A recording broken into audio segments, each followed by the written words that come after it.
It seems like Mark Zuckerberg's PR team are doing everything possible for something to land. But since then, the tech billionaire has become hated by everyone. Meanwhile, his persona was so strange that it was nearly impossible for him to convince people that he wasn't actually a robot with human skin. Can you circle all the traffic lights, please?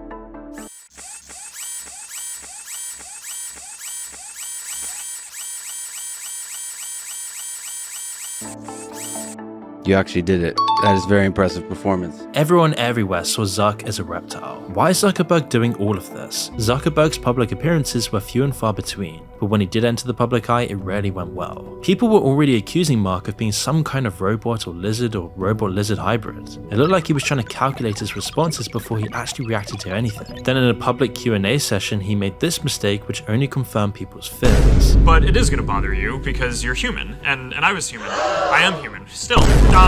How do you sustain a business model in which users don't pay for your service? How many data categories do you store? Does Facebook store on the categories that you collect?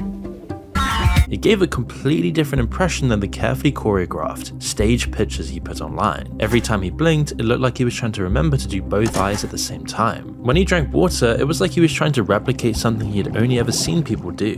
He even used a booster cushion to make himself look taller while sitting down. Humiliation can last forever. Recently, he posted a video of himself surfing with an American flag in one hand and a beer in the other. However, years before, this was actually a source of one of his many humiliating moments. A camera caught him with his face absolutely covered in sunscreen, like the face paint of a clown, but now he's figured out how to use it to his advantage. And now he's even wearing chains in interviews, and seemingly acting way less robotic at events. And it seems with the rise of meta stock that it's actually working. Whether it's authentic or not, or if he's just faking it, is another matter entirely. But if people aren't clamoring for the death of Meta, and a robot lizard like Zuckerberg, their lobbyists will have an easier time pulling the strings because it's the first time he's even closely resembled a real person. But that might fade over time, although it has certainly done one thing that Meta and Zuckerberg needed right now, which is changing the conversation.